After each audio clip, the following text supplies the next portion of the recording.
The agriculture sector has been receiving a huge amount of interest from the People's Progressive Party civic government since taking office back in August 2020.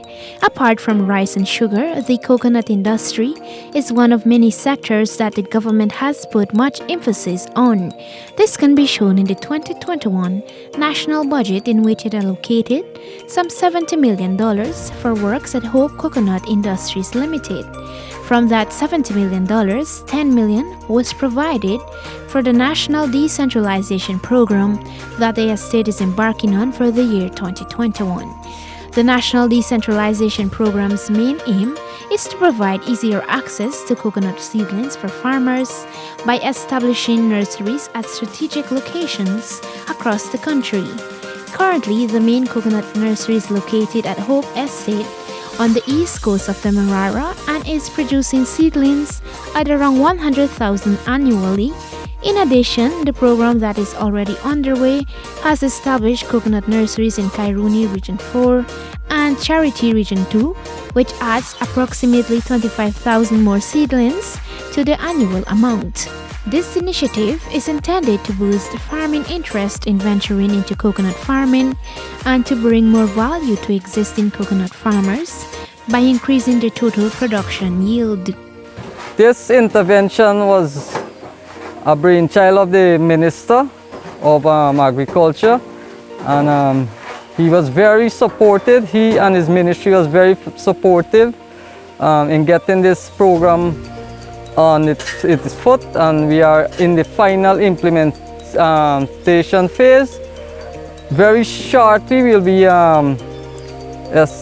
soon to establish another nursery in Wakenham, the island of Wakenham, and one on the island of Legwan. So far, coconut nurseries have completed construction at number 63 Village, currently in Berbice, Region 6, and at Canal number 2, Region 3.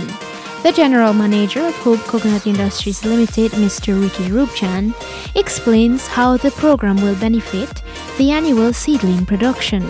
Each of the nurseries will have a capacity to produce 3,000 coconut seedlings every 3 months, or 12,000 per annum.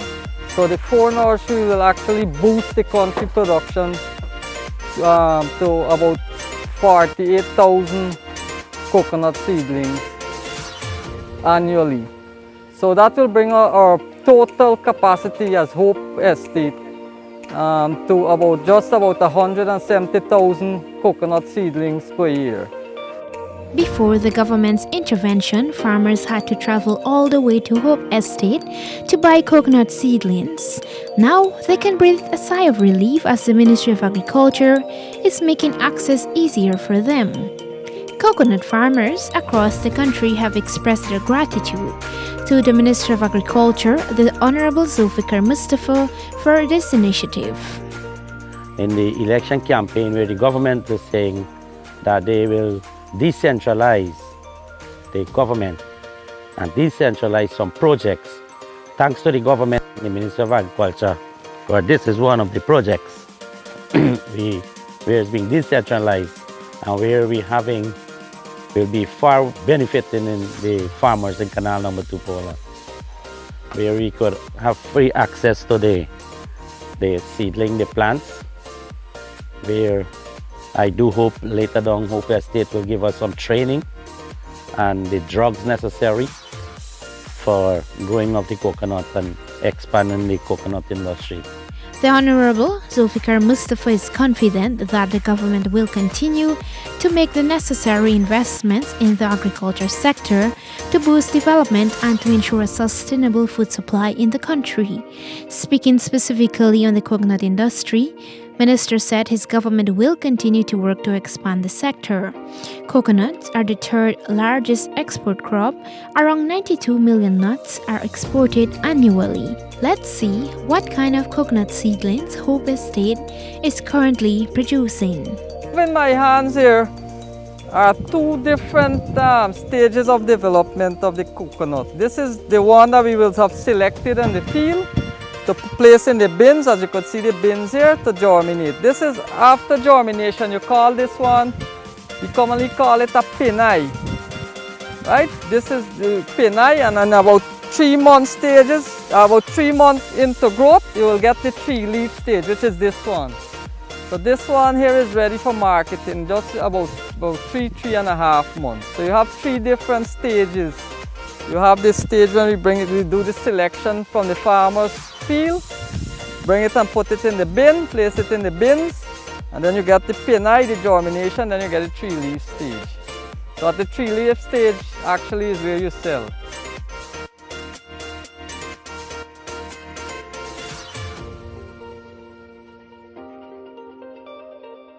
So in terms of varieties, this nursery stocked the 2 major varieties in Guyana that are in high demand. One is the 3 years variety, or what is called a Malaysian dwarf, and we have of course the 18 months, which is in high demand. The 18 months is also called Suriname Brong or Brong dwarf. So those are the 2 main varieties we have here.